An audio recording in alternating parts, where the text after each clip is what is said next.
The desert had a sound of its own. Not loud, not busy, just honest. A low hum of wind moving across dry mesquite trees. A faint rattle of gravel dancing under truck tires. A horizon that stretched wider than a man's memory, painted gold under the Arizona sun. I had imagined this moment.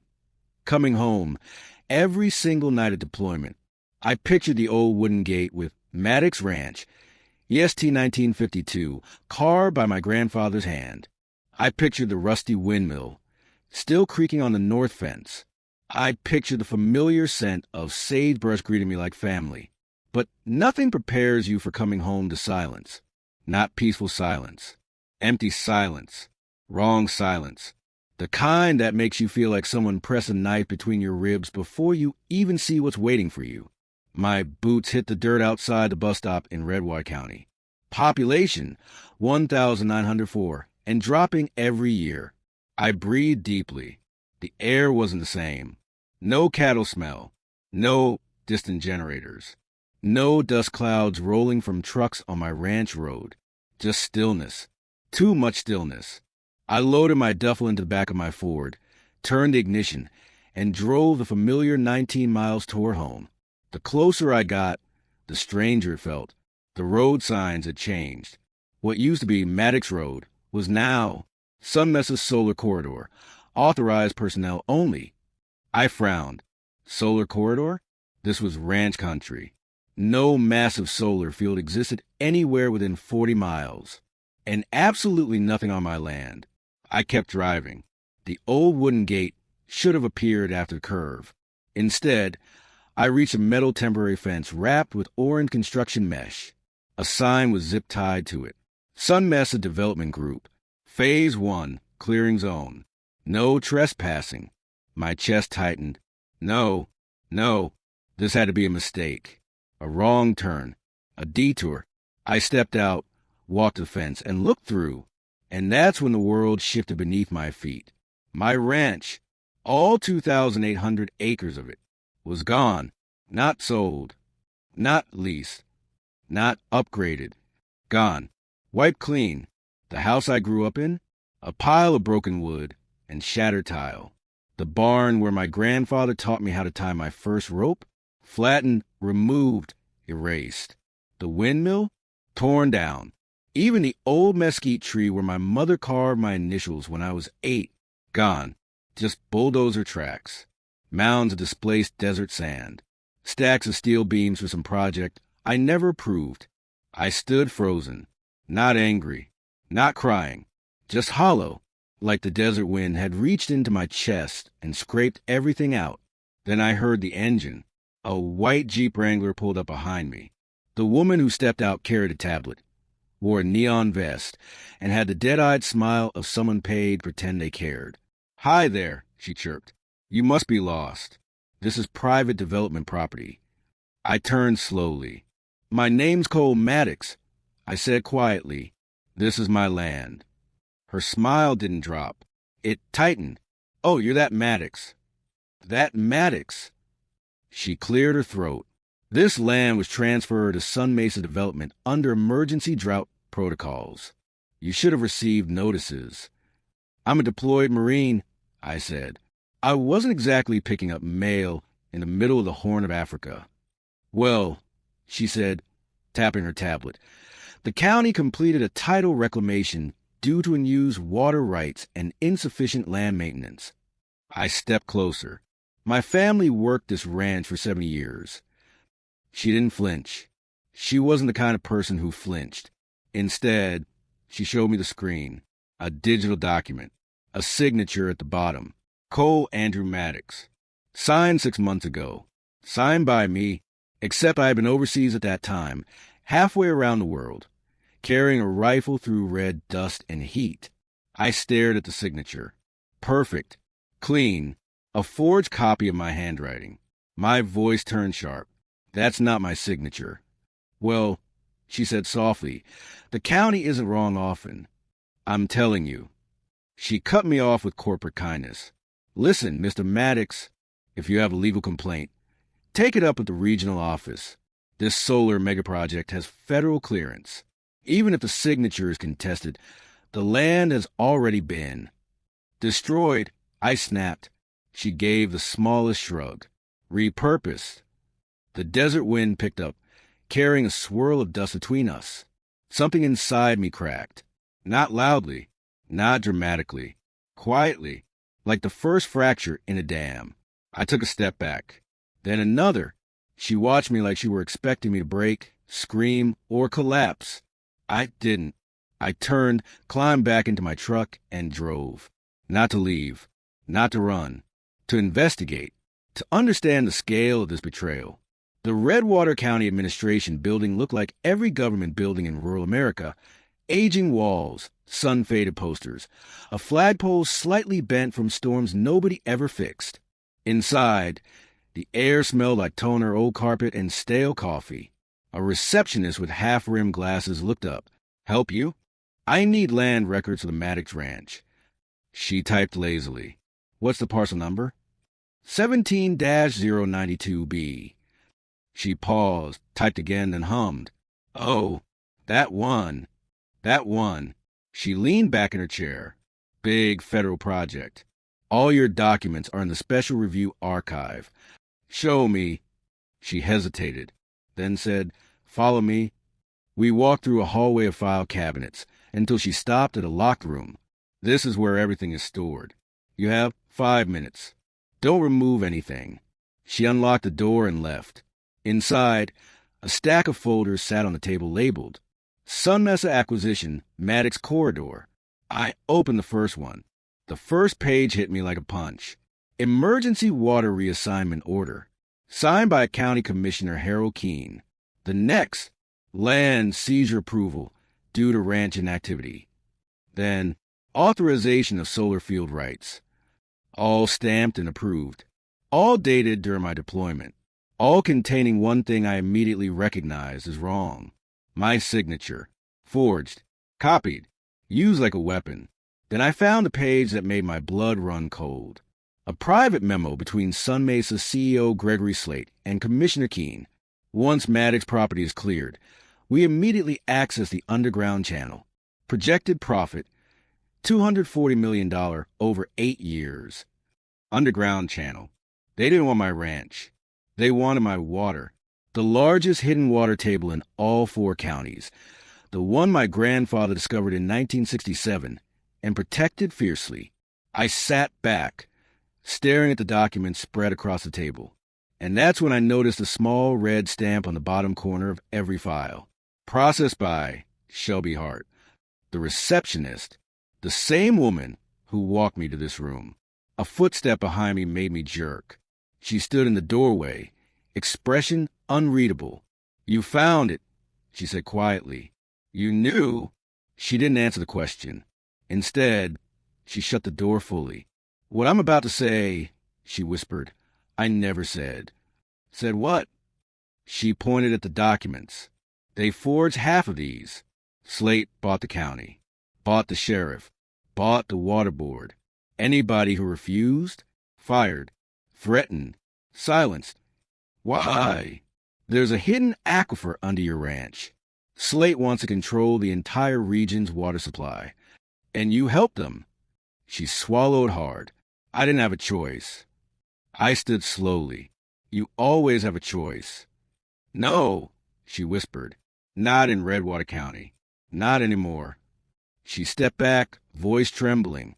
"You need to leave before someone realizes you're in this room." "I'm not going anywhere," I said. She looked at me, really looked at me, for the first time. "You're a dead man if you stay."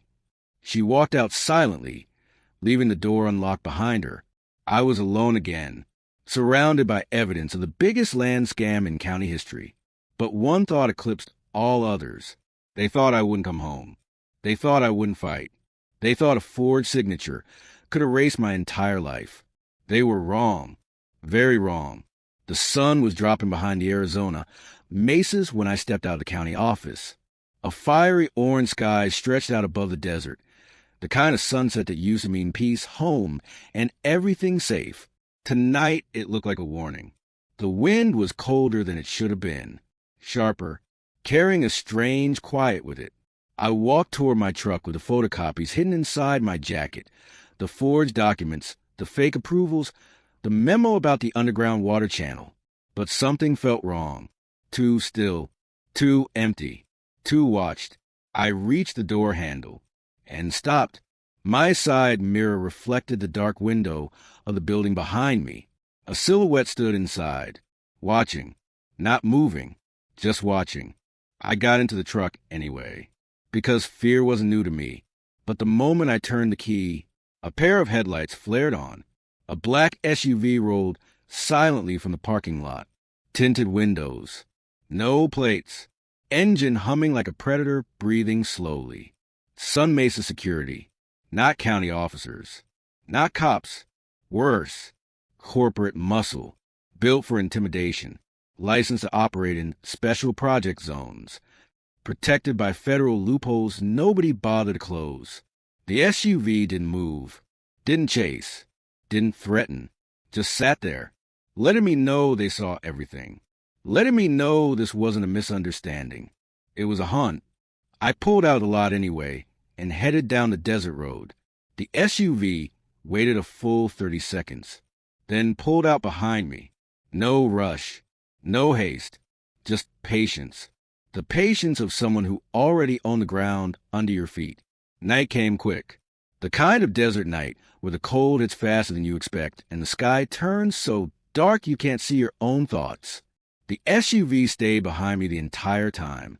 Not tailgating, not overtaking, just present, like a shadow glued to my rear bumper. I drove toward the ranch, or what was left of it, because part of me still needed to see it again, to confirm the destruction wasn't some heat-induced hallucination, to see how bad they'd gutted my world. The fence was still there. The orange mesh danced weakly in the wind, but something new waited for me.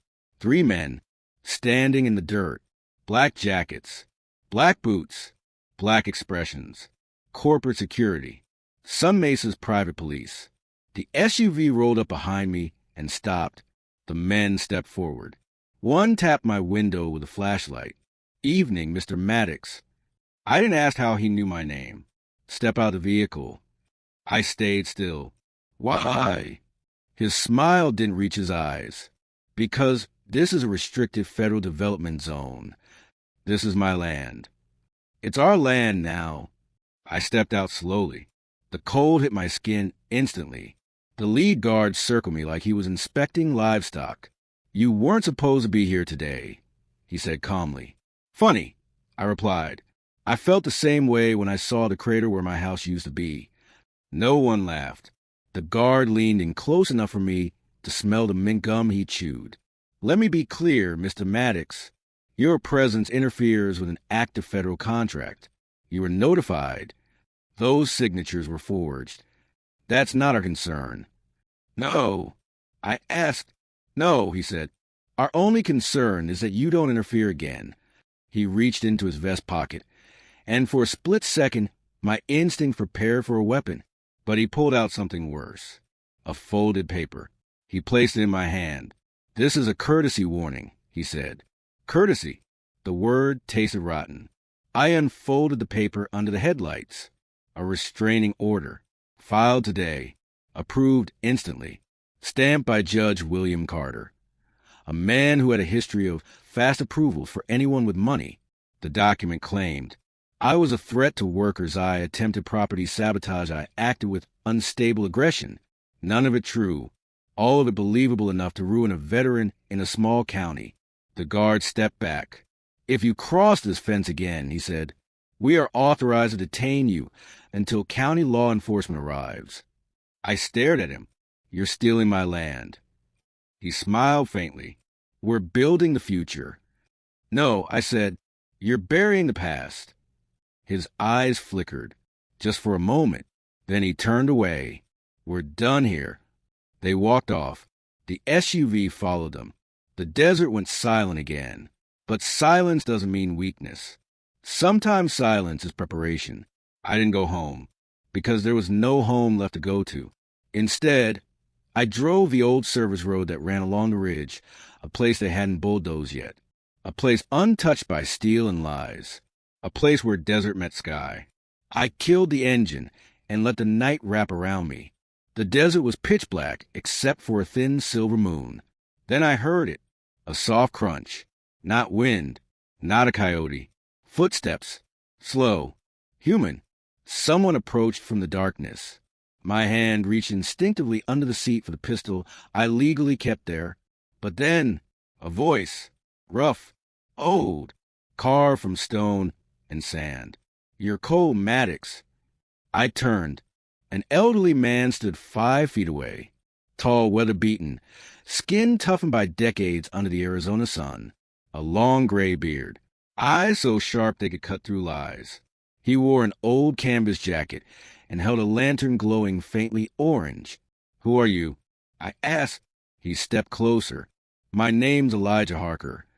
The name hit something in my memory. A whisper my grandfather used to mention. A friend, a neighbor, a ghost of an older Arizona. Elijah studied my face like a map he'd seen before. "You look just like your granddad," he said quietly. "Same eyes, same fire." "You knew him?" "Knew him." Elijah chuckled softly. "I damn near built this land with him." He pointed his lantern toward the Bulldoze Valley. "Before the corporations came, before the county sold its soul." My voice tightened. "Why are you here?" "Because your grandfather made me promise," Elijah said, "that if anything ever happened to this ranch, anything unnatural, I'd watch the first Maddox who returned." My heartbeat stuttered. "My grandfather made you promise that?" Elijah nodded. "He knew they'd come one day." "Knew who?" Elijah lifted his lantern. The light illuminated deep wrinkles of fear and anger on his face. "The ones who want what lives under your land." "The water?" Elijah shook his head slowly. "No, son." He leaned closer. "Not just the water. The map." A cold chill ran down my spine. "What map?" Elijah glanced behind us, making sure no one followed. Then he whispered, "Your grandfather hid something before he died. Something powerful enough to stop all this." "Stop what?" Elijah locked eyes with me. "A war coming to the desert." "I don't understand." He placed a hand on my shoulder. "You will, but not tonight." "Why not?" "Because they're watching you," he said. "And the moment you learn the truth, they'll try to bury you too." I swallowed hard. "So what do I do?" Elijah looked toward the horizon, where faint red lights blinked from Sun Mesa's temporary towers. "You fight," he said, "but you don't fight like they expect." Elijah began walking away into the darkness. "Come back tomorrow," he said. "Same place. At dawn." "Why?" He paused to get the first piece of the map. Dawn hit the desert slow. Not like the city, where morning arrives with alarms, engines, and impatience. Here, the sun climbs gently, like an old friend reluctant to disturb you. The desert glowed with a pale orange light. Long shadows stretched across sand shaped by centuries of wind. And for the first time since returning home, I felt something familiar. Hope. Faint. Fragile. But alive. I parked my truck along the ridge where Elijah told me to meet him. The air was cold enough to sting my lungs. Dew clung to the tips of dry grass, catching glimmers of sunlight. Then I saw him. Elijah Harker stood exactly where he had the night before, lantern in hand, coat flapping lightly in the morning breeze. His posture was straight, impossibly straight for a man his age. A soldier's stance, or someone who had spent a lifetime fighting something no one else could see. "You came," he said. "I said I would." "Most men say a lot of things," Elijah replied. "Few do the hard ones." I took a breath. "You said you had something to show me." He motioned for me to follow. We walked down a narrow path carved through the desert brush, moving toward a small outcropping of rocks. The ground grew firmer, dust turning into compacted earth. Not natural, not untouched. This place had been shaped by hands. Elijah stopped at a flat slab of stone, the kind that hid things beneath it. He knelt, pried his fingers under the edge, and lifted with surprising strength. Beneath it was a small metal lockbox, covered in dirt and rust. "This," Elijah said, "was left by your grandfather." My heartbeat pounded in my ears. For me? For someone like you, he corrected. Someone with enough fire to see this through. He handed me the box. Cold. Heavy. Open it, he said. The metal scraped as I forced it open. Inside lay a folded, leather-bound Paquita compass older than my father Kiana map, brittle from age, rolled tightly with a leather strap. What is this? I whispered. Elijah exhaled slowly, like he'd been waiting years for this question. Your grandfather didn't just discover the water under your land, he said. He discovered something bigger. I looked at the map. Old ink, old coordinates, lines marking underground caverns, water channels, geological faults. An aquifer network, I murmured. Not just any aquifer, Elijah said. The largest untapped water system in southern Arizona. It runs across 3 counties, sits under 5 ranches, and controls the future of this entire region. I froze. That's what Sun Mesa wants. Elijah gave a slow nod. Control water, control the land. Control land, control the people. My hands tightened around the map. This isn't about solar fields, I said. This is about water. This is always about water, Elijah said, and your grandfather knew it. So he made a map, the only map that shows the true scale of the aquifer. I glanced down at the fragile paper. If this gets out, I whispered, Sun Mesa loses everything. Elijah's eyes sharpened. That's why they're taking everything from you. I felt anger rise, hot, blistering, consuming. They forged my signature to steal the ranch. Of course they did. They tore down my home. What did you expect thieves to do? They're watching me. They're afraid of you. I turned to him. Afraid of what, Elijah? He stepped closer. Afraid you carry your grandfather's fire, he said. And that fire can burn their entire empire down. The desert wind gusted, flinging dust into the air. I tucked the map into my jacket. What's next? I asked. His expression darkened. Next, he said, you learn why your grandfather went to war against the county 40 years ago and why he lost. How did he lose? Elijah stared toward the Sun Mesa cranes rising in the distance. Because he fought alone. We walked back to my truck, but something stopped Elijah mid-stride. He lifted a hand. Wait. The wind shifted. Silence. Then a soft metallic click. I knew that sound. I'd heard it too many times overseas. A rifle safety disengaging. I ducked behind the truck instinctively. Elijah moved slower, but with certainty, pressing himself against the back bumper. Footsteps approached from the ridge above us. 3 men in black tactical jackets. Sun Mesa security. Again, Elijah muttered, Damn vultures. I whispered, How'd they find us? He didn't answer. The men spread out, forming a half circle. One raised a megaphone. Cole Maddox, he called out. This area is restricted. Put your hands where we can see them. I shouted back. You're miles away from Sun Mesa property. But they didn't care. They weren't here for legal reasons. They were here because someone tipped them off. The lead guard stepped closer. Last warning, Maddox. Come out without resistance. Elijah whispered, They know you found something. How? He didn't reply. The guards raised their rifles, not pointed directly at us, but angled low. A threat, not a kill order. Yet, I stood slowly, hands up, stepping out from behind the truck. Elijah stayed put. What the hell do you want? I said. The lead guard smirked. A friendly talk. You show up with rifles for a talk? You're trespassing on a federal resource zone. This isn't your land. It will be. He stepped closer. Our employer wants to know what you took from the county office. My chest tightened. Someone saw me. Someone reported it. Someone inside the county building betrayed me. I kept my face blank. I didn't take anything. The guard laughed. Then you won't mind if we search your vehicle. I didn't move. Elijah whispered, Don't let them. The guard approached the passenger door. I took one step forward. Touch my truck. I said quietly, And we're going to have a completely different problem. The guard's smile faded. Stand down, Maddox. No. He took another step. And then a deafening boom echoed across the ridge. All of us froze. Elijah straightened slowly. That wasn't me, he muttered. The guards exchanged nervous glances. Then the second explosion hit. Further away, but powerful enough to shake the ground. Dust shot up from behind the ridge. The guards moved instantly, radios crackling. Unit 3, report. Was that on site? What's been hit?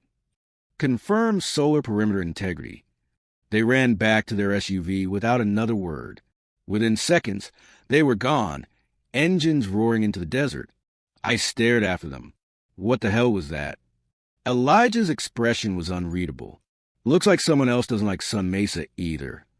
He said softly, You mean there are others fighting them?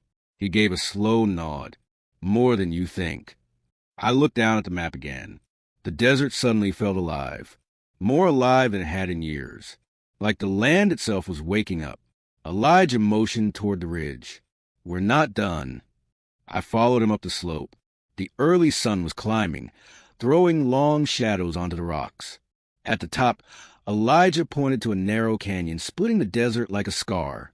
Down there, he said, is something your grandfather didn't trust anyone else with. What is it? He looked at me. Proof. Proof of what? That Sun Mesa knew about the water system decades before they claimed to discover it. The wind cut between us. You mean they've been planning this for years? Not just years, Elijah said. Generations. My breath caught.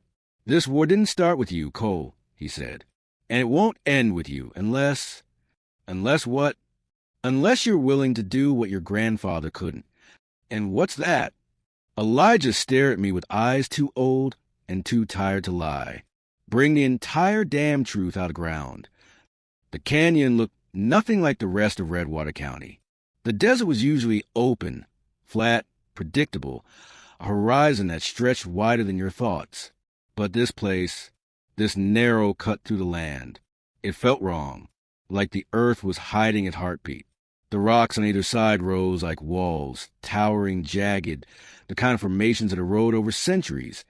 Yet something about them looked disturbed, shifted, moved, like man had reshaped nature here. Elijah led the way, lantern swinging at his side, even though the sun was fully up. The deeper we went, the colder it got. Shadows swallowed us whole. The canyon swallowed sound too.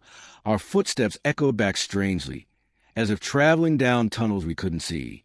I used to come here with your grandfather. Elijah said quietly, this canyon wasn't on any official map. Why not? I asked. He tapped the leather tube hidden inside my jacket, the map my grandfather had drawn. Because this place wasn't supposed to exist. We walked another 100 yards until the canyon floor sloped downward. The rock beneath us changed color, from dusty red to deep gray. Then I saw it, carved into the canyon wall. A small metal door, rusty, weather-beaten, barely visible unless you knew exactly where to look. This I whispered. Elijah nodded. Your grandfather called it the first gate. Gate to what? To the truth. He knelt, brushing away sand, revealing a keyhole. Then he held out the old metal key I'd found in the lockbox. This belongs to you, he said. I slid the key into the lock. It fit with an uncomfortable ease, like it had been waiting decades to be turned. The mechanism clicked. The metal door groaned open. A gust of cold air spilled out, unnaturally cold for Arizona. I stepped inside. The darkness swallowed everything except the faint entrance light. Elijah lit his lantern again, the flame flickering. A long, narrow tunnel stretched ahead, walls reinforced with timber. Old, very old, maybe 40 to 50 years. Elijah, I whispered, what is this place?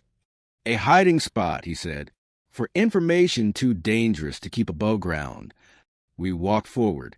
The air smelled of dust, metal, and secrets. The tunnel opened into a small underground room, wide enough for maybe 4 people. Wooden shelves lined the walls. Old crates, metal boxes, files sealed in wax, a broken generator. But one object sat alone on a table in the center, a weathered leather journal. My grandfather's handwriting across the front, for the one who returns. My throat tightened, hands shook. I opened it carefully. The first page held words I never expected. If you're reading this, the fight I lost has come for you. I felt something punch the air out of my lungs. Elijah stood silent beside me as I kept reading. Sun Mesa is not a development company. It is a front for a water syndicate backed by powerful men who intend to drain every aquifer from Arizona to New Mexico. Page after page revealed. Deals between county commissioners and corporate developers. Maps of underground channels. Water rights bought in secret. Scientists paid off to alter drought reports. Threats made against ranch owners. A list of families marked for removal. And at the very bottom, Maddox, Harker, Lopez, Brogan, Whitaker. Those are families from around here. I whispered.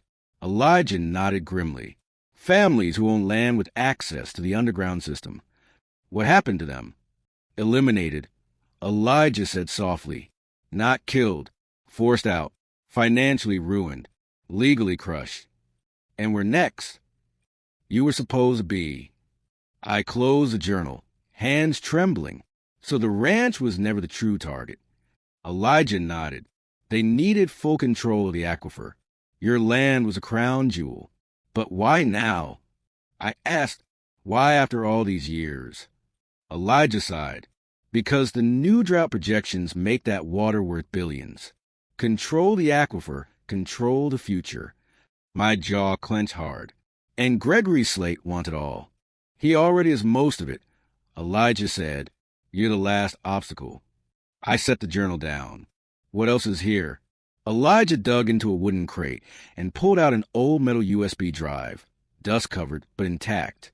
This, he said, is the original geological survey your grandfather had commissioned. It proves the county lied about the aquifer size. If this gets out, Sun Mesa collapses. As he handed me the drive, a faint buzzing sound echoed through the canyon. I froze. Elijah looked up sharply. That's not bees, he said. We stepped outside the tunnel entrance. The buzzing grew louder, higher, mechanical, drones, 3 of them, Sun Mesa reconnaissance units, matte black with blinking blue sensors, flew just above the canyon walls, scanning with thermal and motion detection. Elijah hissed, they're searching for us. Did we trigger something? No. Someone reported activity. My stomach twisted. Shelby Hart. I muttered. The receptionist at the county office. She'd warned me to leave, but she also knew exactly when I went into the records room. Move, Elijah said urgently. We ran deeper into the canyon, hugging the walls. The buzzing intensified as the drones dipped lower, shining red beams across the ground. The canyon narrowed. Nowhere to hide. Elijah grabbed my arm and pulled me behind a fallen boulder. The drones passed overhead, scanning the floor. One stalled, hovered, then swung its sensor directly toward us. A spotlight blasted down. Damn it, Elijah whispered. They found us. The drone emitted a loud tone, an alarm, an alert. Seconds later, a black Sun Mesa security truck roared onto the ridge. Then a second, then a third. Engines growling, tires skidding, doors slamming open. Armed men poured out, tactical vests, rifles, radio headsets. One shouted, secure the canyon. They're down there. Elijah grabbed my wrist. Run. We sprinted along the canyon floor, lungs burning, boots pounding. The walls closed in, forcing us into a narrow stretch barely shoulder wide. Behind us, shouts, footsteps, metal clanging, the drones whirring blades. My mind raced. If they caught us, the map was gone. The USB was gone. My grandfather's truth was gone. And maybe I'd disappear too. Elijah pointed ahead. There's a split up there.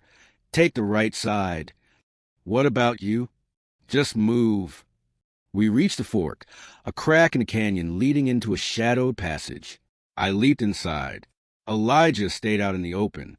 Elijah, what the hell are you doing? He turned toward the men rushing in. I'm buying you time. No! Go, Cole! His shout echoed like a gunshot. Sun Mesa guards stormed into view, rifles raised.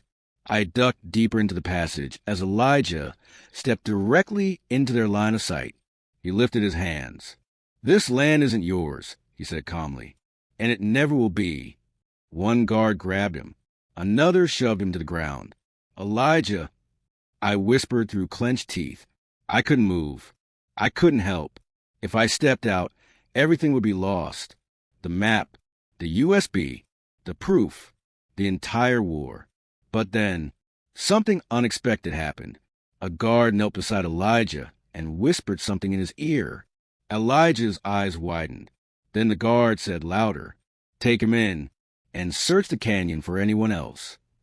They dragged Elijah away, but as they turned, Elijah locked eyes with me for one brief second and mouthed a single word, "Ally." Then he was gone.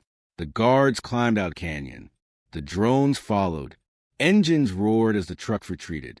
Silence returned, but it wasn't the silence of defeat. It was a silence before a storm gathers strength.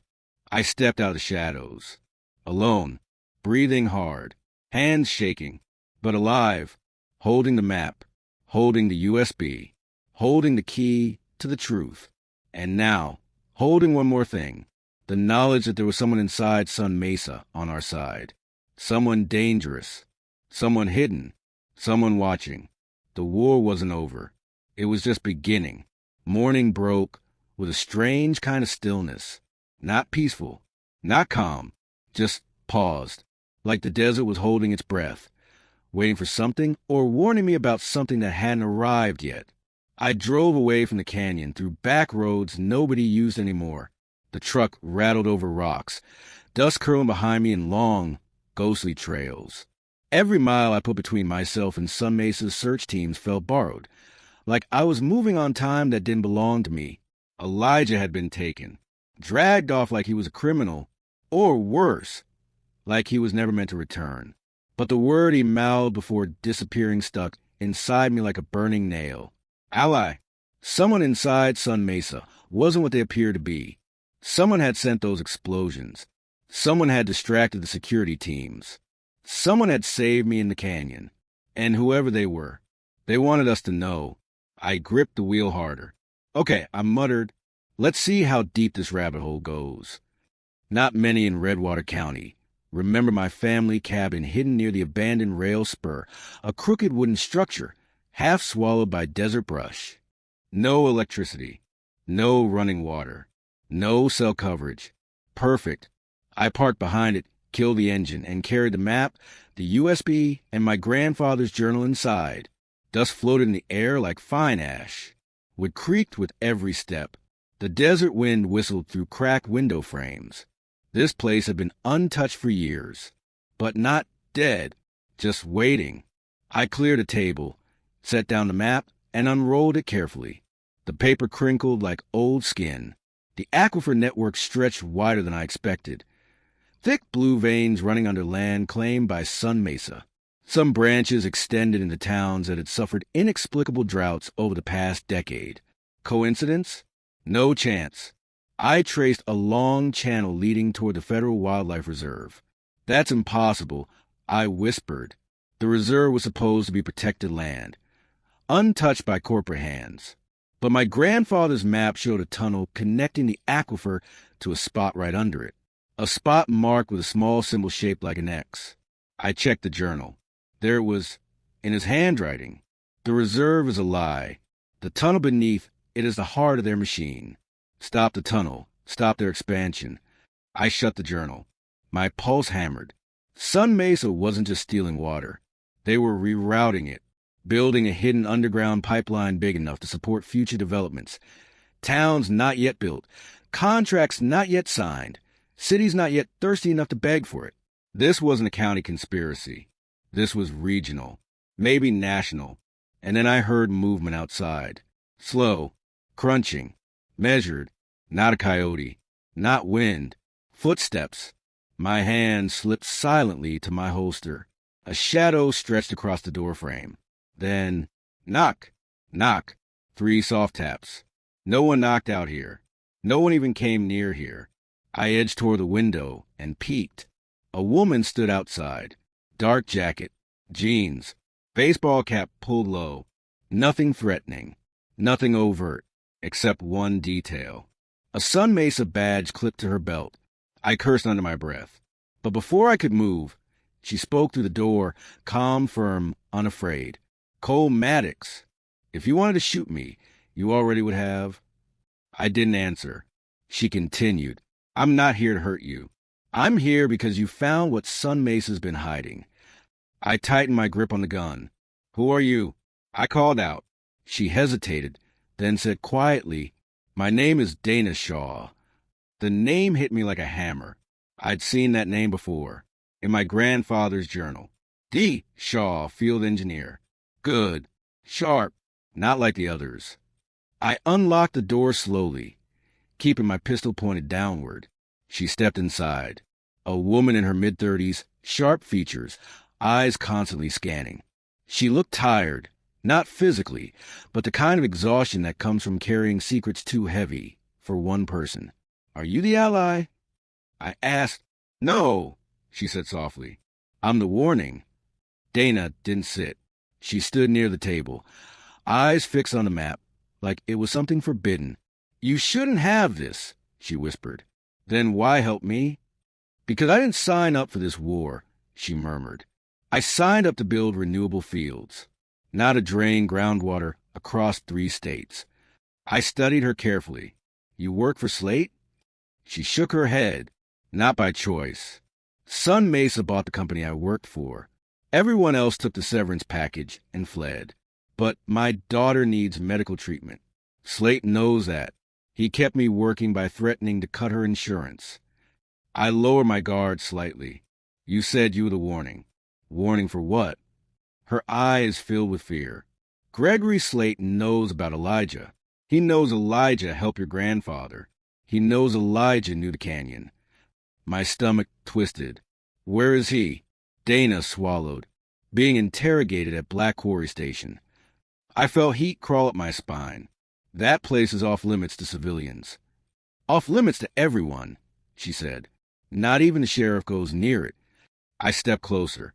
If Slate harms Elijah... He already has, she interrupted. But Elijah knows something Slate needs. Something about a second map? My breath froze. Second map? I turned slowly to the leather journal and flipped through pages until I found it. A small note scribbled inside. Map 1 shows what they want. Map 2 shows what they fear. I read it twice. 3 times. What do they fear? I whispered. Dana's voice dropped to a trembling hush. The collapse point. I stared at her. What collapse point? The part of the aquifer that can't handle industrial rerouting, she said. If they pump too much water, the entire underground system could rupture. Cause what? I asked. Dana looked me in the eyes. A sinkhole big enough to swallow half the county. Blood drained from my face. And Slate knows this? She nodded. Slate doesn't care if the county collapses as long as he gets the water rights first. I slammed my fist onto the table. He'll kill thousands. He will, Dana whispered, unless someone exposes the truth. She pulled something from her jacket, a folded slip of paper. This, she said, is from the person who saved you in the canyon. I unfolded it. A single line. Trust Shaw. Prepare for the night. Below it, coordinates. I felt my heartbeat spike. What's happening tonight? I asked. Dana's voice cracked. Sun Mesa is moving the drilling rigs. All of them. They're starting the final phase. When? Just after sunset. I looked at the map again. The USB, the journal, everything pointed to one truth. Tonight was the point of no return. I grabbed the map, folded it tight, and stuffed it into my jacket. Dana stepped back. You're going after the rigs? She asked. I nodded slowly. Not to fight, I said. To record. To expose, she added. To finish what my grandfather started. I whispered. Dana hesitated, then handed me a burner phone. "One number is saved in here," she said. "If you call it, you'll reach the ally. They'll tell you where to strike the first blow." I took the phone. She moved toward the door. "Slade has already sent men after you," she said quietly. "He wants a map. He'll have to kill me first." Dana looked back at me with eyes full of fear. "He plans to." Then she disappeared into the desert. The sun was dropping. Long shadows stretched across the safe house floor.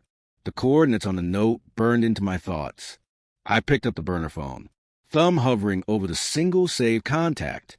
The only person inside Sun Mesa who wanted to see Slate fall. The only one with enough power to help us. I pressed a button. The phone rang once, twice. Then a calm voice answered. "You're late, Cole Maddox." My breath caught. I knew that voice. Before I could speak, the voice continued. "We only have one chance. Tonight, at the Riggs. Come alone." "Who are you?" I demanded. A pause. Then, someone Gregory Slate should have never trusted. The call ended. Silence swallowed the room. Outside, the desert wind shifted. Warm, heavy, carrying the scent of danger. I grabbed my jacket, my gear, the map, the USB drive. Tonight would decide everything. The war wasn't coming anymore. It was here. Night fell like a hammer. No stars. No moon. Just a thick darkness swallowing the Arizona desert as Sun Mesa prepared for its biggest move yet. I arrived at the coordinates the Allies sent. A barren ridge overlooking the drilling fields. Below me, dozens of bright floodlights sliced through the night. Heavy rigs thumped against the earth like metal giants. Trucks moved in tight formations. Sun Mesa wasn't hiding anymore. This was their final phase, and they planned to finish it tonight. I pulled out the burner phone and sent the code word the ally gave me. Sightline. 20 seconds later, a single figure stepped out from behind a cluster of white containers below, moving confidently, unnoticed by security. Couldn't be. It was impossible. But the moment he looked up at me, just for a split second, I recognized a face. Sheriff Daniel Brody, the county sheriff. The same man who claimed he was powerless against Sun Mesa. He was the insider. He tapped his radio twice. A signal. Lights in the southeast zone flickered and died. He'd cut power to one quarter of the field. "This is your window, Maddox," I whispered to myself. "Move." I slid down the ridge and used the dark sector to slip through the outer fence. Trucks rumbled past. Workers shouted orders. No one looked twice at a shadow. Then I saw it. A lock container unit marked BQS 01. Black Quarry Station. My blood ran cold. Elijah. I broke the lock with a crowbar and slipped inside. The room was dim, lit by a single hanging bulb. And there he was, tied to a chair, bruised, bleeding, barely conscious. "Elijah," I whispered, pulling the gag from his mouth. He coughed violently. "Cole, you weren't supposed to come here. I'm getting you out." "No," he rasped, grabbing my arm with surprising strength. "You have to stop the rig." "Not me. The rig. What's under it?" I demanded. "Within minutes," he gasped. "They start phase 3 and the tunnel system will rupture." A tremor shook the ground, small but sharp. Time was gone, but before I could lift Elijah, footsteps echoed outside. Voices. Then the door swung open. Gregory Slate stepped inside. Calm, smiling, hands folded neatly behind his back. "Well," he said softly, "the prodigal rancher finally arrives. You think you're the first Maddox to stand in my way? Your grandfather died trying to stop progress." "This isn't progress," I said. "This is disaster." Slate gestured to the vibrating ground.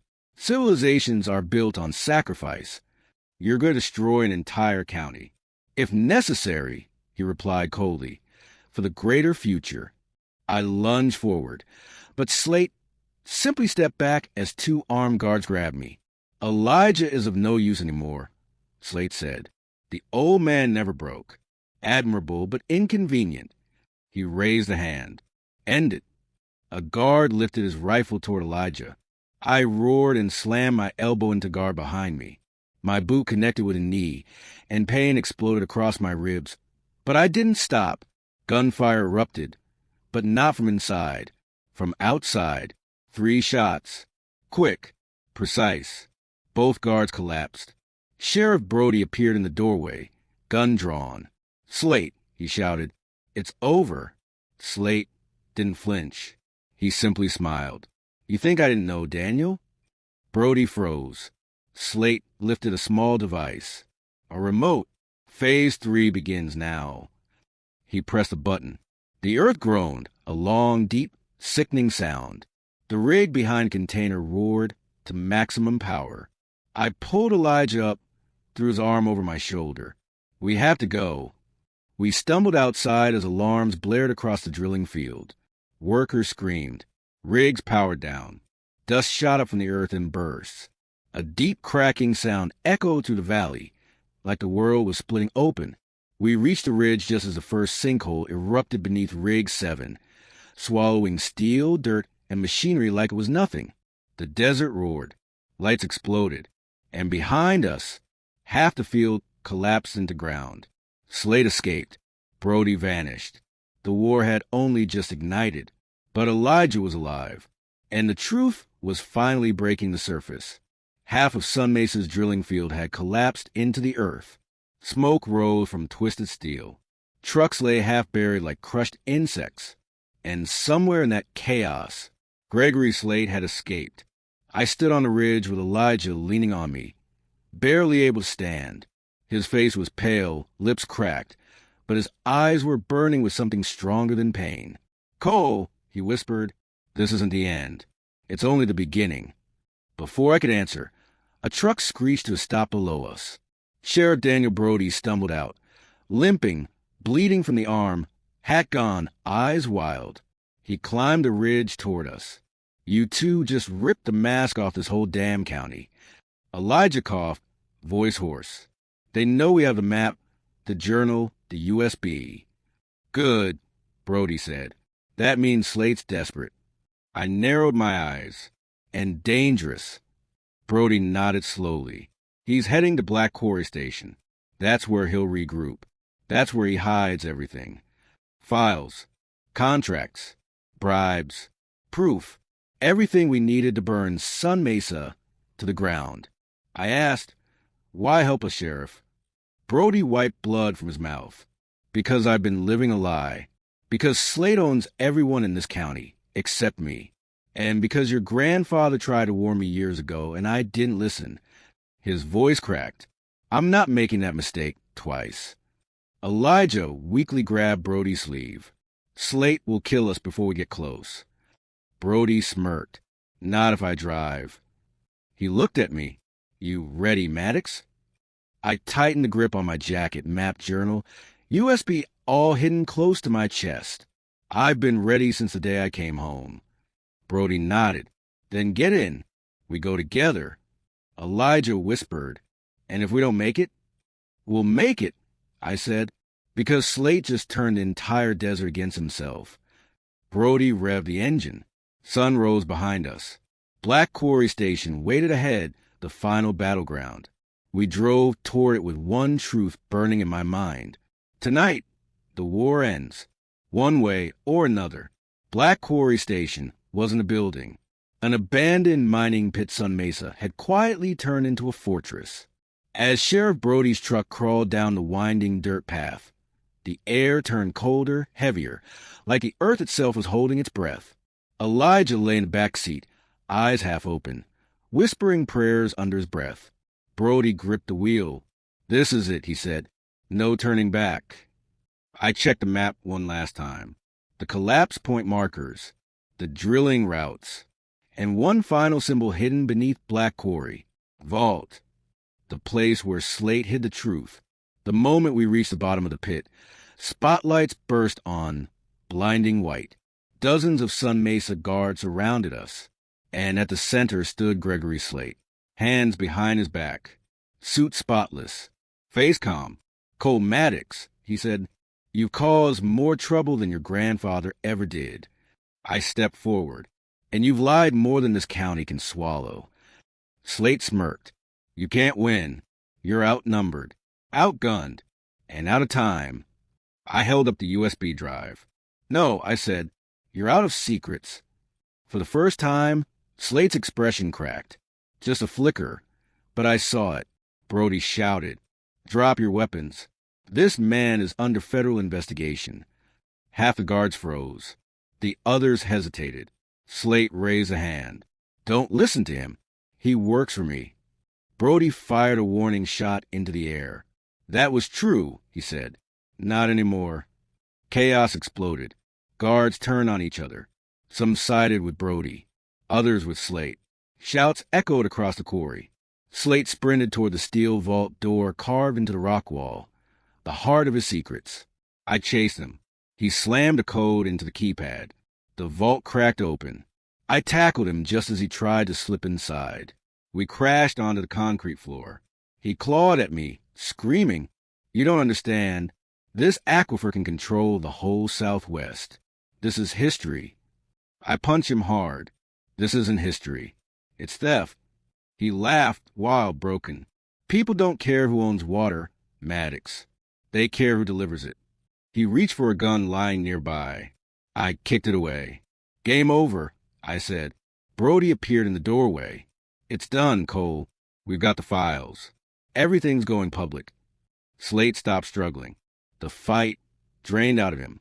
Slowly, defeated, he whispered, You can't stop the future. I stood up. No, I said, but I can stop you. And that was the end of Gregory Slate. Federal agents swarmed Black Quarry by noon. News helicopters circled overhead. Slate's files exposed everything. Bribes, forged permits, illegal tunnels, hidden aquifer data. Redwater County finally saw the truth. Sun Mesa collapsed within days. Brody resigned from office, but he walked away a hero. Elijah survived. Barely.